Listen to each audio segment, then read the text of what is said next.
Fidèles téléspectateurs de l'émission Débat Éducation, bonsoir. Quelles mesures barrières contre les grossesses des filles au primaire et au collège dans nos écoles togolaises? Le sujet est d'actualité puisque on vient d'apprendre récemment qu'un directeur dans la préfecture de Hao a enceinté son élève à l'âge de 12 ans et cette dernière a accouché d'un garçon.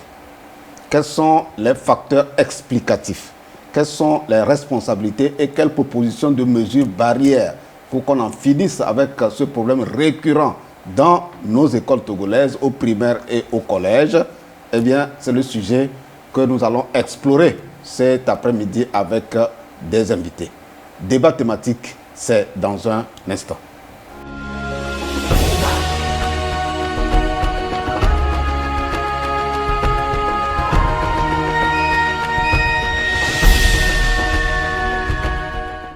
Alors, je le disais tantôt, vous l'avez probablement appris, après le problème des images sexy que certains élèves ont envoyées sur les réseaux sociaux et qui ont défrayé la chronique, eh bien, aujourd'hui, c'est un autre problème qui est sur la sellette, la grossesse d'une élève dans la préfecture de Hao. Et l'auteur, c'est bien son directeur d'établissement.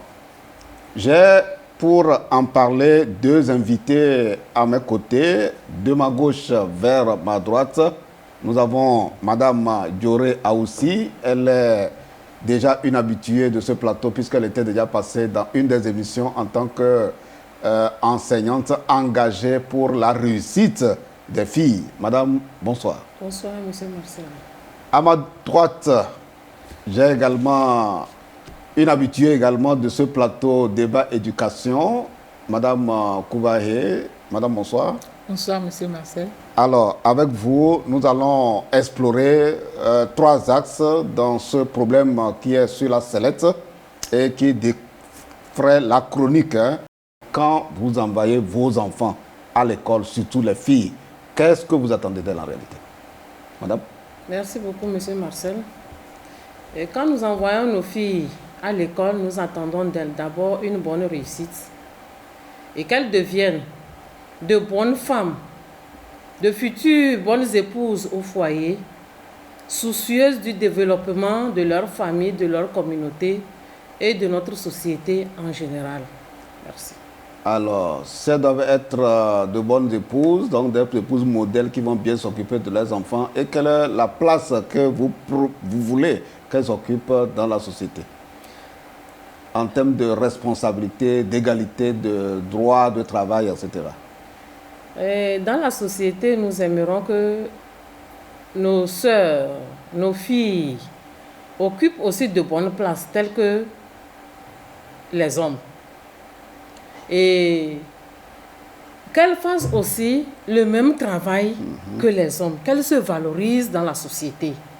Elles peuvent être ingénieurs, médecins, docteurs, tous les services en tout cas, tous les postes tous qui les existent postes, dans la vie socio-économique. Oui. Alors, Madame, la même question vous est retournée. Ok, merci. Merci beaucoup, Monsieur Marcel. Une fille à l'école, c'est pour elle qu'elle ait une tête pleine, une tête bien faite et qu'elle soit une citoyenne respectable dans sa communauté et qui mette en valeur les notions d'égalité, d'équité et de responsabilité partout où elle est appelée à démontrer qu'elle a reçu une bonne éducation. Alors, fidèles téléspectateurs, je crois, en tant que parent, vous aussi, vous avez la même ambition quand vous envoyez vos enfants, particulièrement les filles, à l'école. Mais il se trouve que des harceleurs sont sur leur chemin et qui les dévient de leur voie. Et c'est le cas donc de ce directeur qui a osé brader ou braver la loi, défier la loi jusqu'à aller enceinter son élève. Et celle-ci, selon les dernières informations que nous avons reçues, vient d'accoucher. Alors, je me tourne d'abord vers Mme Kouvahe. Cet acte, comment on le qualifie? Quel est le nom qu'on donne? Est-ce que c'est du viol? Est-ce que c'est de la pédophilie? Ok, quand on parle de pédophilie, on parle de l'attirance sexuelle d'une personne adulte vers un enfant mineur. Quand on parle d'abus sexuel, c'est de poser un acte sexuel sans le consentement de la personne. Donc cet acte, on peut le classer dans pédophilie, comme on peut le classer dans abus sexuel. Parce que quand on prend les deux, l'auteur est adulte. La survivante, elle est mineure. Donc l'adulte qui est attiré par un mineur ou bien une fille mineure a commis de la pédophilie et a commis en même temps de l'abus sexuel, puisque un enfant n'a jamais de consentement. Un enfant ne peut pas donner de consentement. Et quand on parle de relation entre deux personnes, cette relation doit se baser sur la notion de consentement.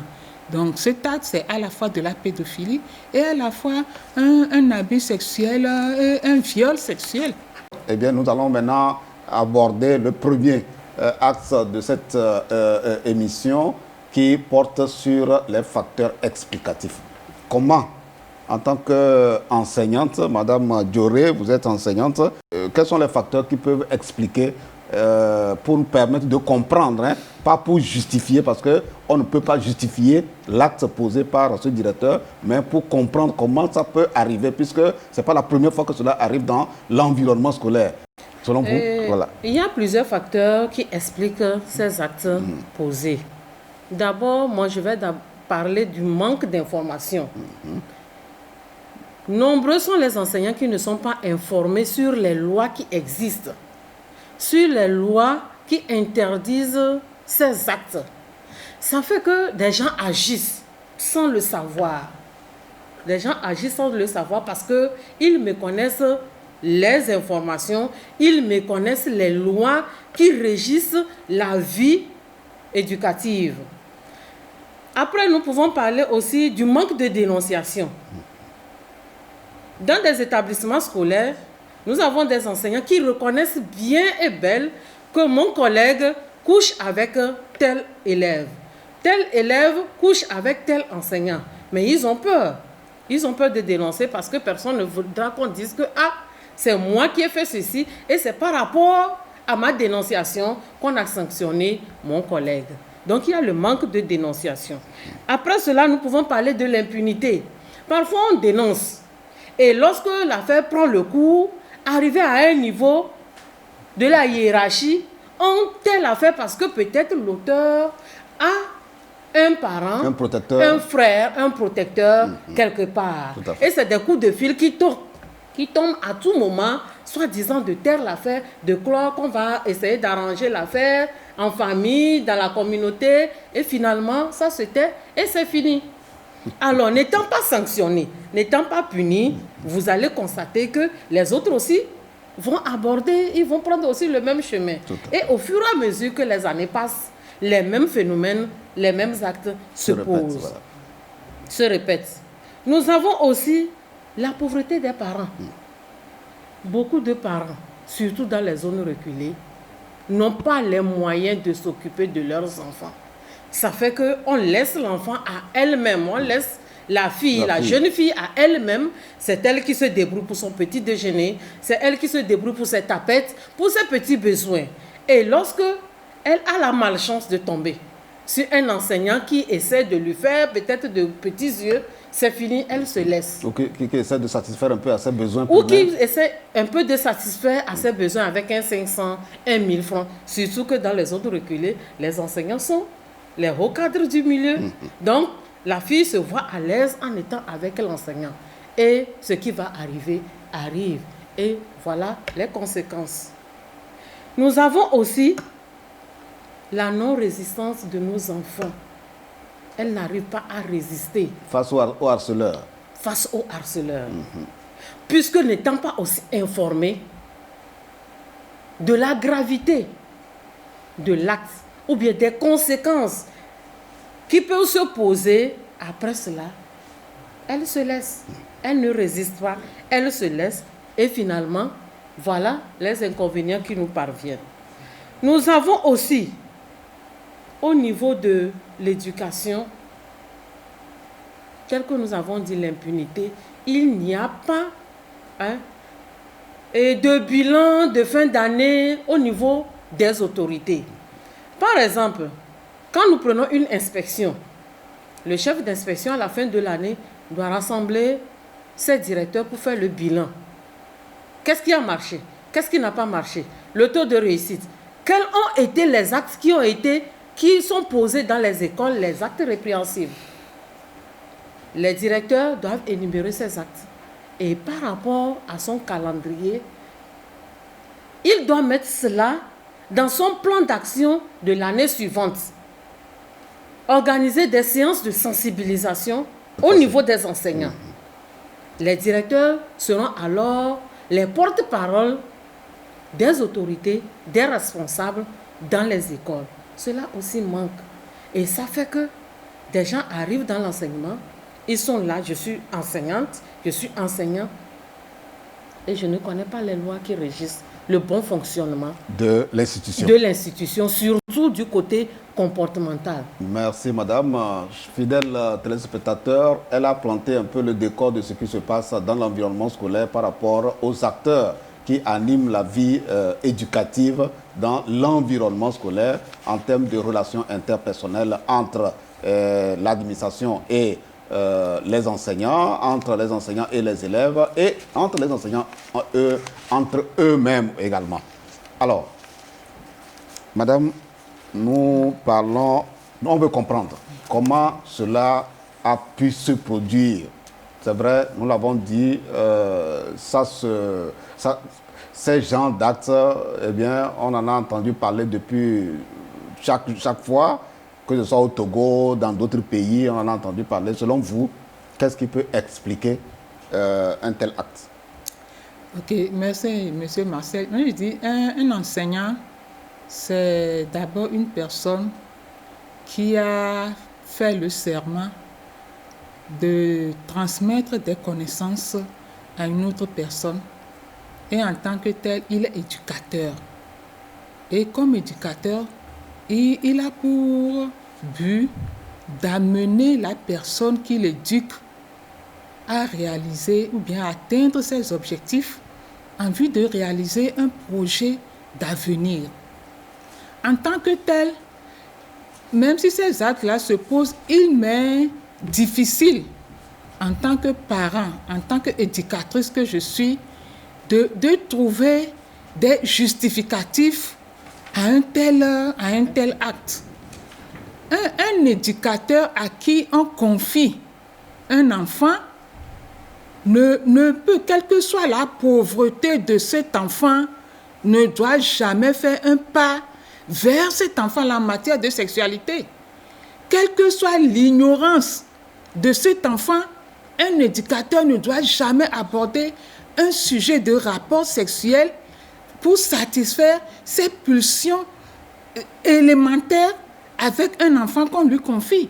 Donc, il m'est difficile de trouver des causes que c'est parce que la personne ne connaît pas la loi, c'est parce que la personne a l'audace de poser de tels actes. Ça me révolte. Un éducateur, s'il est vraiment éducateur et il a l'ambition ou bien le sacerdoce d'éduquer un enfant devant n'importe quel enfant, qu'il soit scolaire, mineur, ne doit même pas penser à l'acte sexuel avec cet enfant. Donc pour moi, c'est l'adulte qu'il faut revoir. Ce n'est pas l'enfant pauvre qui va vers l'adulte, mais c'est l'adulte nanti qui va vers cet enfant et que parce qu'il a des moyens de contraindre cet enfant, amène cet enfant-là à poser un acte. C'est l'adulte-là qu'il faut voir. Pourquoi il a posé cet acte-là? Est-il pédophile qu'il faut sortir du milieu de l'éducation nationale? Cela a été spontanément des pulsions qu'il n'a pas pu maîtriser à un temps T. Il faut aller chercher et voir ce qui se passe et prendre cet enfant et ce monsieur-là. La loi, elle est là. On dit que nul n'est censé ignorer la loi. Tout à fait. L'éducation nationale ne peut pas avoir une loi parallèle à la loi qui régit le Togo. Au Togo, nous avons le code pénal qui dit qu'un violeur doit être sanctionné. Un pédophile doit être sanctionné. Le détournement de mineurs doit être sanctionné. Le viol doit être sanctionné. La loi est là, il suffit de l'appliquer. On ne peut pas dire que parce qu'on est de l'enseignement, on vous fait une loi à part, parce qu'on est du corps médical. Non, la loi, elle est universelle pour tout le monde, quelle que soit sa profession. Donc ce monsieur, il est à prendre et on lui applique la loi. Il n'y a même pas de circonstances. Là-bas, je parlerai même des circonstances aggravantes parce qu'il est l'éducateur, il est l'aîné et par son influence, il a amené cette fille à coucher avec cette fille jusqu'à faire l'enfant. Il est à sanctionner un point, un trait. Pour moi, c'est clair. C'est ça. Alors, fidèles téléspectateurs, vous êtes en train de comprendre l'enjeu, la gravité de l'acte posé par ce directeur d'école, et comme aussi d'autres enseignants dans un coin X ou Y dont on n'a pas encore l'information, parce que nous savons que ce n'est pas là-bas que cela se pose. Voilà. Vous êtes en train de comprendre que c'est des situations aggravantes, comme vient de le dire madame, et la loi doit faire son effet. Alors, avant que nous rentrions dans ce studio, nous avons consulté un peu nos mails par rapport à ceux qui ont reçu également cette information. Je vous rapporte simplement ce que les uns et les autres ont dit avant que nous n'évoluions avec mes deux invités sur le plateau. Alors, je vous lis. Quelqu'un nous dit, tant que la loi ne sera pas appliquée, vous voyez, il est parfaitement en accord avec mes deux invités. Voilà. Tant que la loi ne sera pas appliquée dans toute sa rigueur et qu'on n'en parlera pas, le phénomène continuera avec la complicité passive, voire active, d'innocents parents de nos villages et campagnes. Un autre qui dit, le fait qu'une télévision ou une chaîne de radio s'y intéresse est un début qui doit être amplifié. Ah oui, le problème est tellement grave que, eh bien, il faut que nous, qui sommes acteurs de médias, nous puissions relayer. Et la télévision togolaise, à travers l'émission Débat Éducation, est en train de jouer sa partition pour amplifier, pour que les gens sachent que plus jamais ça dans nos écoles, plus jamais ça sur nos élèves filles. Et de surcroît primaire, vous vous imaginez. On va parler tout à l'heure d'ailleurs des conséquences avec Madame Kouvahe, qui est du corps médical, qui va nous dire un peu les conséquences très graves de ces actes-là sur des filles. Une autre personne dit, oh mon Dieu, pourquoi vous les hommes, vous êtes comme ça? C'est triste. Il y a des femmes qui cherchent mari et ne trouvent pas. Non, ils ne trouvent pas. Il y a d'autres femmes majeures. Oui, quand si vous ne trouvez pas, il faut chercher parmi le lot des femmes majeures. Ce n'est pas parmi les mineurs qu'il faut aller trouver femme. Parce que cette petite, malheureusement, elle a accouché. Ah oui. Le directeur doit être marié. Il est marié, non, le directeur est marié. On a eu les informations de Faudette, de la Coalition nationale togolaise pour l'éducation pour tous, qui ont fait une démarche dans le milieu, et on leur a dit bien que le directeur est marié, il a même des enfants déjà. Alors, une autre personne dit, toutes ces thématiques, tous ces sujets, toutes ces problématiques, d'aucuns pensent que les gens connaissent, mais finalement, même si c'est connu, ce n'est pas pratiqué. C'est-à-dire la loi, comme avait dit en tout temps Madame Dioré, et quelque part aussi, si c'est connu, ce n'est pas bien pratiqué. Voilà. Est-ce que les chefs d'établissement, les inspecteurs relaient ces messages-là aux réunions de rentrée, aux réunions de fin d'année? Pour ça, je ne suis pas si sûr. Voilà.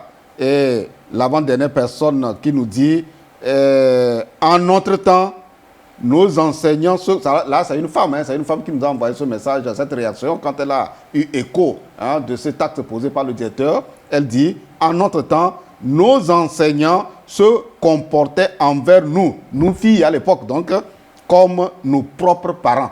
Donc, et voilà, chaque homme enseignant perçoit de toute façon la fille comme sa fille, donc un parent. Et donc, maintenant, moi, je ne comprends plus rien. Qu'est-ce qui s'est passé dans la tête des hommes face aux petites? Eh bien, c'est la loi qui va les sanctionner, ils vont comprendre. Alors, et la dernière personne dit, mais dis-moi, s'il te plaît, la loi du 10 mars, elle est oubliée? Non, la loi du 10 mars, en fait, elle n'est pas oubliée, mais elle n'est plus appliquée parce qu'il y a ce qu'on appelle les tolérances sociales. Quand un problème se pose, eh bien, on va régler le problème à l'amiable. Quand on règle le problème à l'amiable, eh bien, la loi n'a plus ses effets puisque les gens, même quand la plainte est portée, il y a des parents qui vont retirer la plainte. Et donc, la loi n'a plus ses effets. Et donc, voilà un peu ce que nous pouvons dire. Alors, ça nous amène très rapidement aux conséquences de cet acte posé par ce directeur. Pour les conséquences, alors, on va aborder d'abord les conséquences scolaires. Les conséquences scolaires, vous les connaissez déjà. Si cette fille est accouchée, ça veut dire qu'elle ne va plus reprendre l'école. Ce n'est pas évident de toute façon. Ce n'est pas évident. Alors, donc, madame, comme vous êtes en contact permanent avec les filles, les élèves, en tant qu'enseignante, vous êtes mieux placée pour nous dire les conséquences scolaires. Et madame Kouvahe va aborder tout ce qui est lié à la physiologie et autres conséquences que une fille qui tombe dans une telle situation, eh bien, les risques d'ailleurs qu'elle court.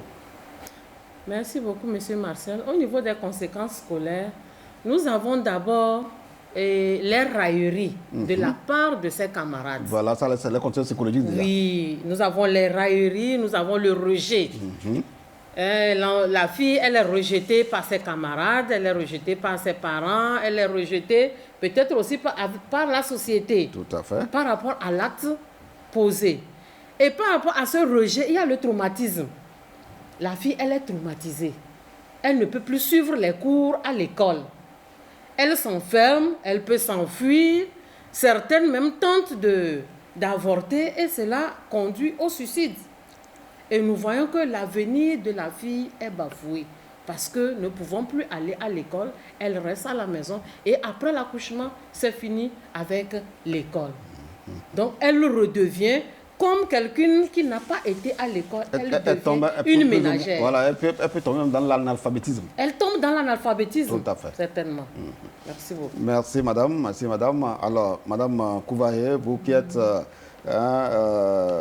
du corps médical, vous êtes vraiment mieux placé pour nous dire les conséquences physiologiques et autres. Ok, merci monsieur Marcel.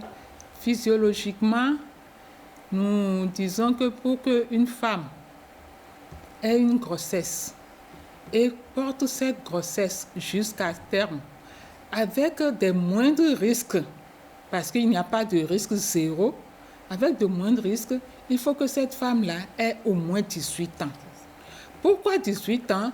C'est pour que l'organisme de la femme atteigne une certaine maturité, que son utérus, ses ovaires, ses trompes, tout ce qui rentre dans la conception atteint une certaine maturité avant que cette personne ne puisse porter une grossesse. Donc, l'âge minimal pour qu'on ait une grossesse est de 18 ans. Maintenant, nous nous retrouvons avec une fille qui a 12 ans. Vous voyez déjà, il y a 6 ans d'écart. 6 ans qui manquent à l'organisme pour atteindre sa maturité. Et cette fille se retrouve avec une grossesse dans un utérus immature qu'on oblige à prendre du volume pour contenir le fœtus qui se développe. Qu'est-ce qui va se passer? D'abord, le développement de ce fœtus même pose problème. Parce que pour que le fœtus se développe, il faut que la maman même ait les éléments nutritifs qu'il faut pour elle-même, son organisme, avant d'en donner au fœtus qui est en train de se développer. Non, il y a un problème. Le développement personnel de la maman même s'arrête en même temps, puisque ce qu'elle a seule, elle est obligée de le partager à deux. Donc, on assiste à quoi? Le plus souvent, on assiste à un accouchement prématuré au niveau de ces jeunes filles-là. Qu'est-ce qui peut se passer aussi? Cette jeune fille de 12 ans, qui, si elle a la chance d'amener cette grossesse jusqu'à terme, est-ce qu'elle aura assez de force pour pouvoir expulser cet enfant-là d'elle-même? Ce n'est pas évident. Et on va assister à quoi? On va assister à une césarienne. Si on l'amène vite à l'hôpital pour que le corps médical puisse prendre en charge cette femme, au cas où on ne l'amène pas vite à l'hôpital, qu'est-ce qui se passe? Elle reste à la maison, le travail commence, elle n'arrive pas, on dit pousse, pousse, pousse, et on assiste à quoi? On assiste à des déchirures, on assiste à des fistules, c'est la vessie, puisque la vessie est en bas de l'utérus va compresser la vessie, on va assister à une nécrose, on va assister à une fistule, et cette femme-là va commencer par perdre ses urines. Et on constate aussi que dans ces cas, ces jeunes dames, quand nous voulons voir le taux de mortalité dans la tranche d'âge, c'est la première cause de décès dans cette tranche d'âge des adolescents, ce sont ces grossesses précoces. Et la littérature va jusqu'à dire que nous perdons à peu près 194 jeunes filles tous les jours pour ces causes de grossesse. La première cause de mortalité aussi chez les nouveau-nés, ce sont ces mères qui sont tombées enceintes précocement et ces enfants n'ont pas pu se développer comme il faut et on constate les premières causes. On constate aussi dans cette tranche d'âge chez les avortements. La fille, compte tenu des pesanteurs socio-culturelles, économiques, ira faire quoi? Ira avorter. Et ira avorter dans des conditions qui ne sont pas acceptables, qui va exposer sa vie et qui va perdre sa vie. Même qui peut ne pas perdre sa vie, mais va garder des séquelles de ces avortements à risque qui plus tard feront qu'elle ne pourra plus être mère au moment où elle aura tous les moyens pour devenir mère. Elle ne pourra plus parce qu'elle traîne déjà des séquelles. Alors, fidèles téléspectateurs, en suivant les éléments de réponse à ma question sur les conséquences, les éléments de réponse donnés par mes deux invités, vous comprenez la gravité de l'acte posé par ce directeur. Ah oui, gravité dans la mesure où, eh bien, si la fille se retrouve dans un environnement où elle n'est pas acceptée, l'environnement scolaire, bien entendu, avec cette grossesse, elle l'a dit, c'est les conséquences psychologiques. Les insultes, les railleries, etc., etc. Et cela peut conduire au suicide. Autre conséquence physiologique, la fille n'ayant pas développé tous ses organes pour pouvoir contenir ou faire évoluer une grossesse, eh bien, ça peut amener à d'autres conséquences plus dramatiques. Et la conséquence dramatique, c'est la mort.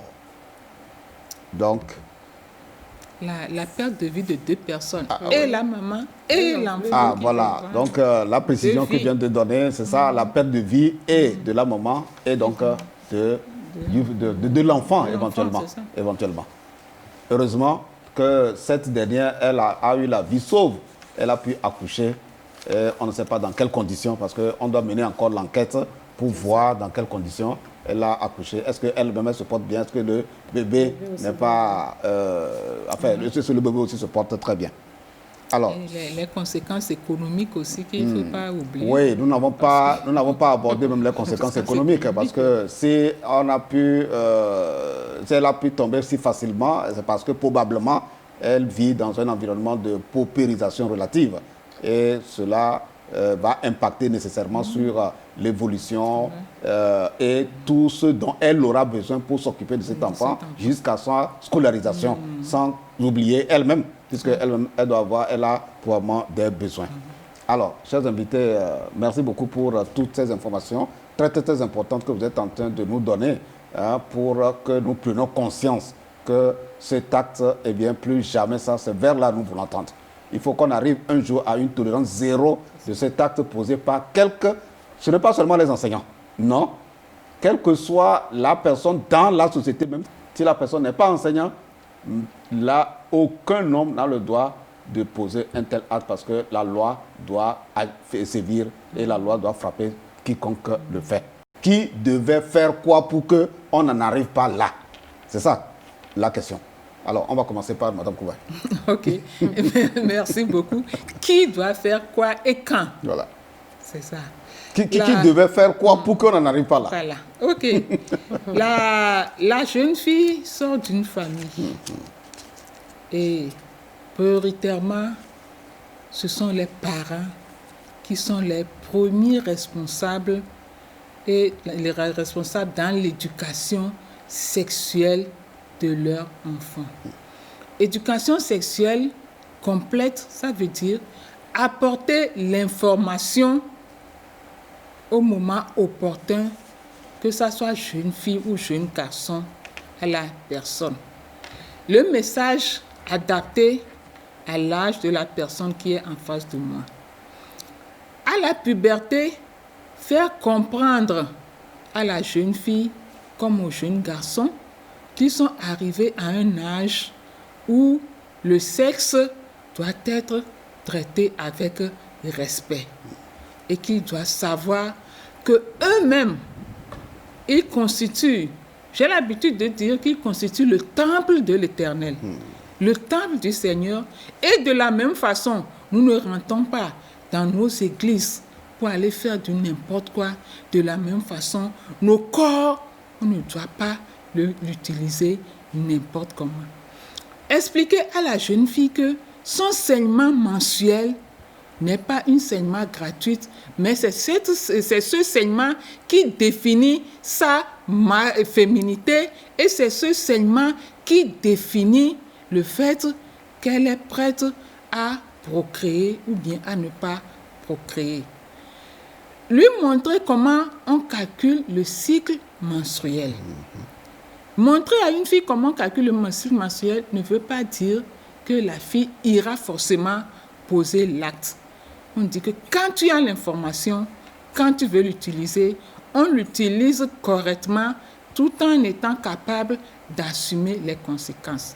Faire comprendre aux jeunes garçons aussi que le jour où il fera sa pollution nocturne, ça veut dire qu'à partir de moment, il est prêt à être père s'il ne sait pas utiliser son sexe et s'il ne l'utilise pas comme il faut. Avec des mots très simples. Maintenant, au niveau de l'école, il faut que dans les curricula de formation, que l'État puisse développer des modules sur l'éducation sexuelle complète, qu'on apprenne aux jeunes filles ou aux jeunes garçons tout ce qui est notion de sexualité, tout ce qui est notion de grossesse, tout ce qui est notion de dignité humaine, tout ce qui est notion de respect mutuel, de communication et de citoyenneté qu'on puisse apprendre à nos jeunes filles. Maintenant, nos éducateurs qui ont pris la responsabilité de faire de nos enfants les hommes, les citoyens de demain, qu'ils soient conscients que l'enseignement ne soit pas un lieu où ils se cachent pour faire du n'importe quoi, pour poser des actes qu'il ne faut pas, mais que ce soit des gens qui ont cette vocation de transmettre et de forger l'être humain. Aujourd'hui, si nous sommes ici, c'est parce que nous avons eu la chance de passer entre les mains des éducateurs, que cet éducateur soit femme ou homme. Nous avons eu la chance de passer entre leurs mains et ils nous ont accompagnés.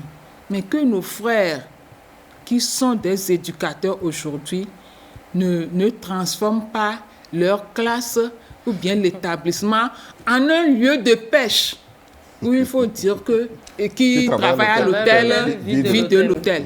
C'est une phrase que des gens ont tendance à dire qui ne doit pas s'appliquer au niveau de nos établissements scolaires, mais malheureusement, c'est ce qui se passe.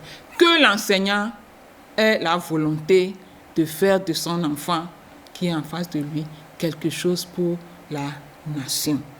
Au niveau des groupes des parents d'élèves, c'est Union des associations des parents d'élèves, que ce groupe soit un groupe fort et très actif. Que ce groupe soit un groupe fort et très actif pour dénoncer ces choses-là, pour accompagner les enseignants.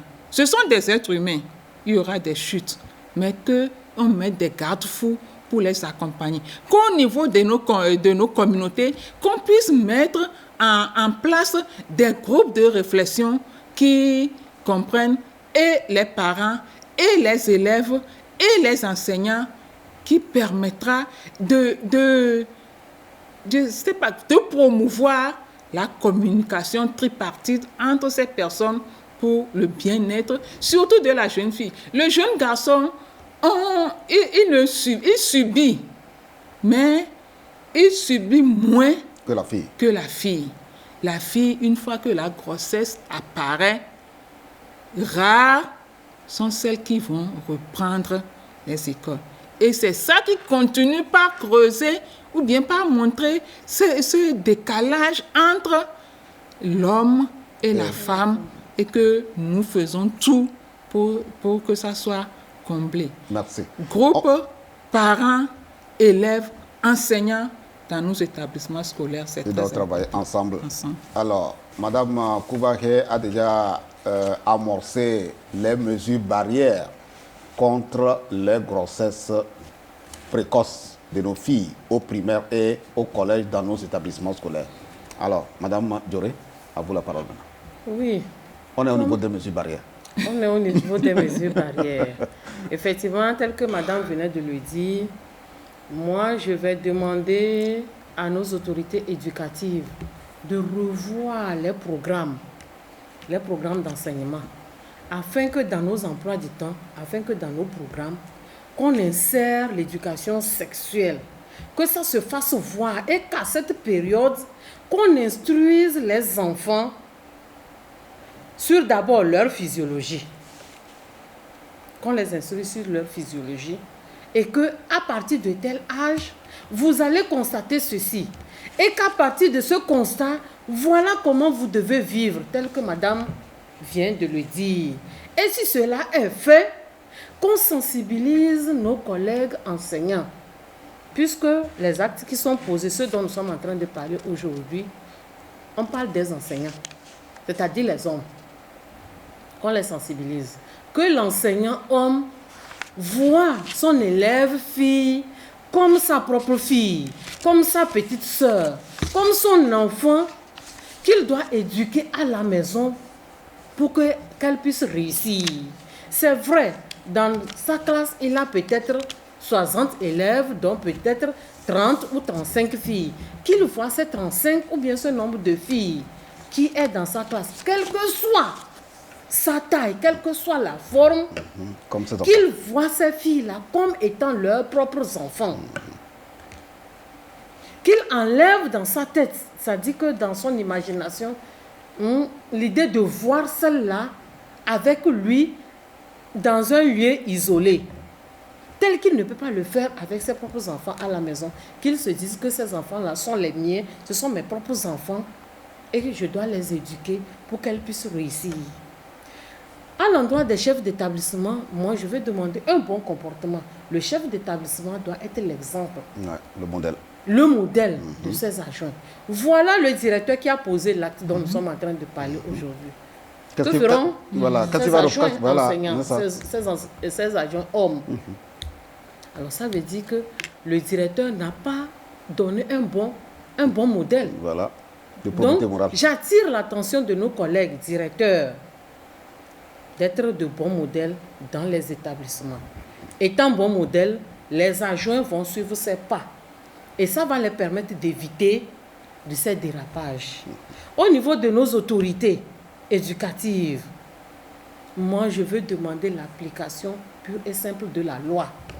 La loi, elle existe. Et la loi n'a pas de couleur ou n'a pas de grandeur.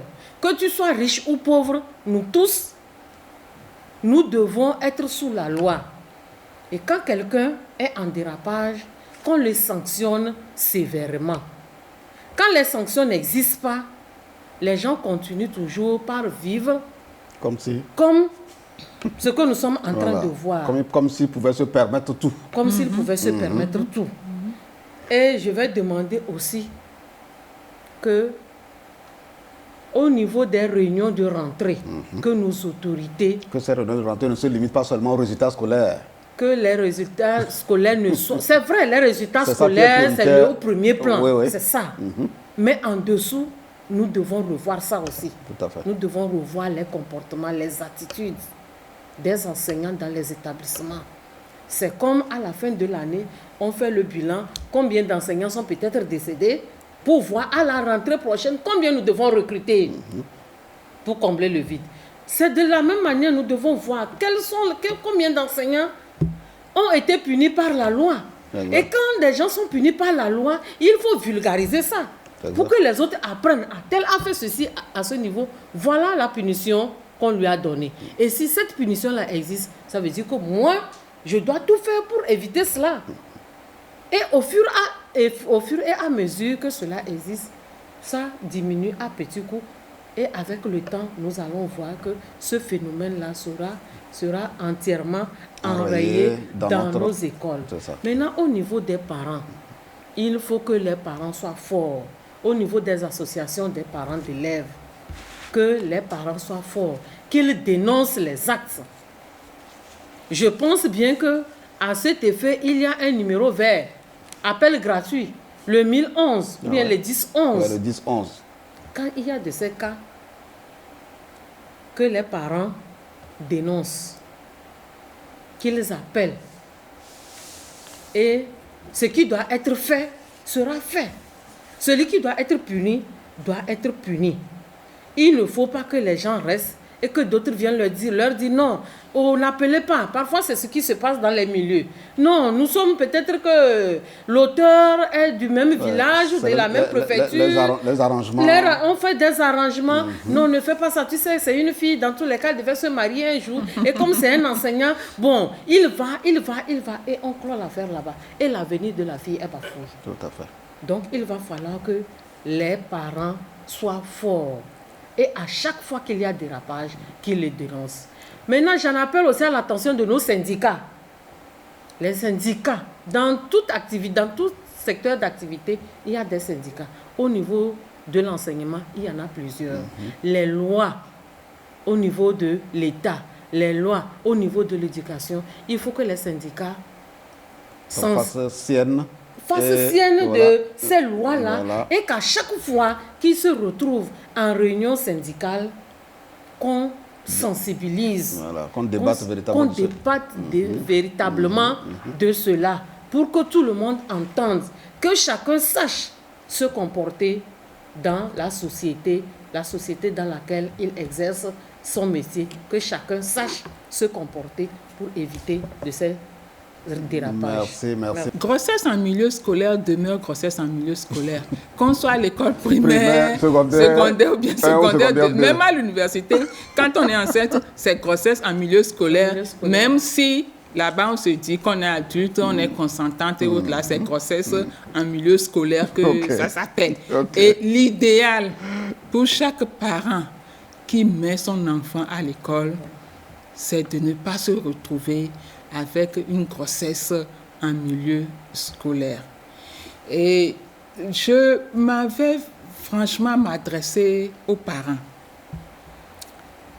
Parce que nos enfants constituent à la fois l'héritage du pays, mais notre héritage est notre bien le plus précieux. Tout parent qui met au monde un enfant, son objectif, c'est qu'il devienne bien qu'elle devienne quelque chose et qu'elle puisse remplacer valablement. Mais parfois, par le comportement de nos parents, par manque de communication que nous n'arrivons pas à instaurer dans nos familles, ou bien parce que nous n'avons pas eu telle chose, nous voulons que nos enfants l'aient, nous oublions que notre présence à la maison, aux côtés de nos enfants, est tellement précieuse qu'on court, on apporte l'argent, on achète, on donne et on n'explique pas la souffrance qui a amené cet argent-là à la maison pour que l'enfant puisse comprendre que ce ne sont pas des feuilles qu'on cueille sur les arbres, mais c'est à la sueur de son front. Et la sueur de son front, c'est qu'il travaille, c'est qu'il ait un objectif, c'est qu'il puisse, que sa main prenne les choses où ça atteint, mais qu'elle ne dépasse pas. Là où on ne doit pas prendre. Ça, c'est à nous, parents, de réussir à inculquer ce message, ce comportement à nos enfants. Et comme ça, elles vont éviter le gain facile. Le gain facile. Alors, fidèles téléspectateurs, nous tenons à vous dire sincèrement merci pour nous avoir suivis.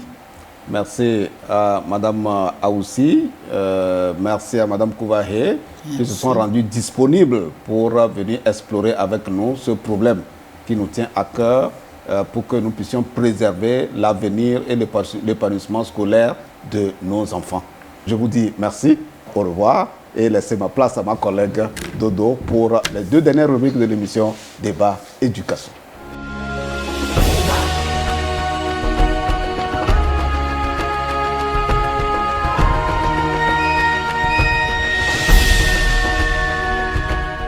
Bonsoir chers téléspectateurs, heureuse de vous retrouver dans ce numéro de Débat Éducation.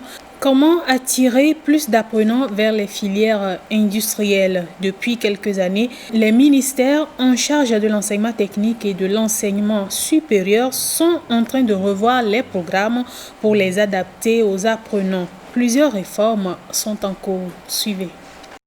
Le sous-secteur de l'enseignement technique et de la formation professionnelle au Togo est résolument engagé à offrir aux apprenants plus de compétences, surtout dans les filières industrielles. Les programmes de ces filières sont en cours de révision depuis l'année dernière afin de les adapter aux exigences du monde universitaire où les bacheliers des filières industrielles éprouvent souvent des difficultés à évoluer. Leurs difficultés se retrouvent au niveau de leur niveau de formation dans les matières scientifiques. Les réformes ont touché les programmes des filières industrielles et plus spécialement les mathématiques et les sciences physiques. Mais nous avons profité aussi pour revoir en même temps les matières de spécialité. Les diplômés dans les filières industrielles seront désormais bien formés dans les domaines scientifiques.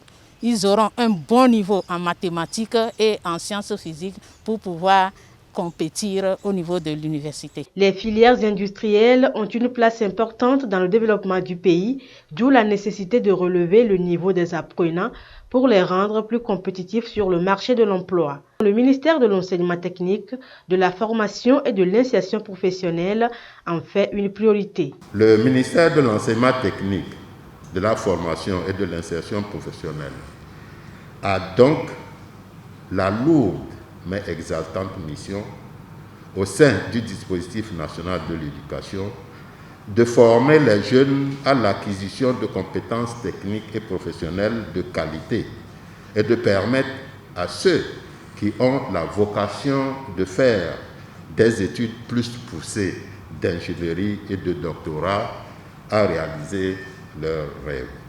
Notre département se doit de rehausser le niveau des apprenants dans les matières scientifiques en vue de leur permettre de poursuivre les études supérieures sans difficulté majeure dans les cycles d'ingénierie et de doctorat industriel si possible. Ici, les différents acteurs du sous-secteur de l'enseignement technique et de la formation professionnelle vont s'accorder sur plusieurs aspects pratiques des programmes, notamment les contenus des objectifs pédagogiques, les volumes horaires et les coefficients affectés à chaque discipline. L'interconnexion des universités du Togo est désormais effective grâce à la mise en place du réseau d'éducation et de recherche du Togo, Togo-RE. Il a été lancé récemment.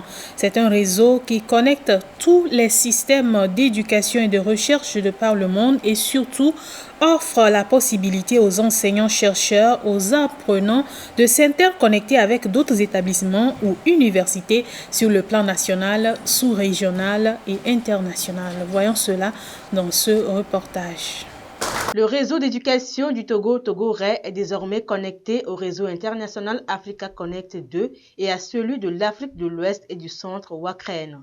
Togo-RE offre en effet la connexion Internet haut débit aux enseignants-chercheurs et aux étudiants pour des activités pédagogiques en ligne. C'est un réseau qui fournit au système d'éducation, et on peut descendre jusque dans les primaires, tous les moyens possibles pour travailler en ligne. Donc le réseau a plusieurs services et le plus visible, c'est la connexion Internet à haut débit. Et quand vous êtes connecté et vous êtes dans le réseau, en tant qu'enseignante-chercheur par exemple, dès que j'arrive au Bénin, je suis connecté sur mon téléphone. Je n'ai pas besoin d'aller chercher la connexion que l'université d'Abomey-Calavi par exemple utilise. Donc de là, je peux travailler, continuer par enseigner à Lomé, même si je suis au Bénin, sur mon téléphone. Je vais en France, en Europe, partout où le réseau existe. Du moment où Togo Ré est connecté, j'ai tout ce qu'il me faut pour travailler. C'est depuis 2012 que ce projet d'interconnexion des universités du Togo est en gestation pour un enseignement supérieur de qualité. Il y a une bibliothèque, un fonds de bouquins, de livres dans tous les domaines, aussi bien scientifiques que littéraires que juridiques. Le réseau va vous permettre donc de rentrer dans la bibliothèque virtuelle et avoir tous les outils dont vous avez besoin.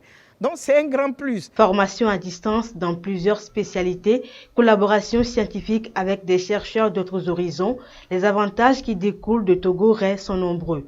Le Togo, par le biais du ministère de l'Enseignement supérieur et de la Recherche, veut rendre son système éducatif plus compétitif et capable de faire face aux défis mondiaux actuels. Les réseaux de télécommunications de haut débit dédiés à l'éducation et à la recherche ne sont pas un luxe, encore moins un effet de mode pour nos pays en marche vers l'émergence. Dans le contexte actuel de la Covid-19, j'apprécie particulièrement la disponibilité de Togo Ré à intégrer dans ses offres des solutions et des services susceptibles d'accompagner les établissements sur la voie de la digitalisation de l'enseignement et de la recherche. Comme nous le savons tous, aucun pays, particulièrement les pays en développement, n'était préparé à cette crise et le virage forcé vers les formations en ligne et à distance est intervenu en situation d'urgence. Nous avons tous pris enfin conscience que la digitalisation de l'enseignement est une nécessité. Nous pouvons nous féliciter de ce que nous disposons déjà d'un réseau national d'éducation et de recherche fonctionnel sur lequel nous pouvons nous appuyer pour renforcer la résilience de l'éducation nationale et de l'enseignement supérieur à travers la continuité des cours en ligne et à distance. C'est donc un saut qualitatif qui vient d'être fait au niveau de l'enseignement, de l'apprentissage et de la recherche. Dès le lancement de ces activités, Togo Ré entend mettre les bouchées doubles afin d'offrir des services de qualité à ses utilisateurs à travers une connexion haut débit très fluide. Au Togo, plus de 2000 enfants sont victimes de la traite interne et transfrontalière. Ils sont souvent sujets à plusieurs exploitations ou de maltraitance. La Commission nationale d'accueil et de réinsertion sociale des enfants victimes de la traite s'est réunie pour élaborer des stratégies pour davantage contrer la traite des enfants au Togo. La croyance en la sorcellerie est encore très répandue dans certaines régions du Togo. En sont particulièrement victimes des enfants soi-disant sorciers à qui on inflige toutes sortes de sévices, maltraitance, violence, travaux forcés jusqu'à ce que mort s'ensuive. L'ONG Creusette Togo a réuni les leaders communautaires et les chefs traditionnels sur le sujet. Ensemble, ils ont élaboré et validé à Kara une charte de protection de ces enfants dits sorciers. L'ONG Creusette Togo a également formé les chefs traditionnels et les élus locaux à Kara sur leur rôle dans l'accompagnement des centres d'accueil des enfants. Et c'est la fin de ce numéro de Débat Éducation. Merci à vous qui l'avez suivi et retrouvez-nous mercredi prochain pour un autre thème. Au revoir.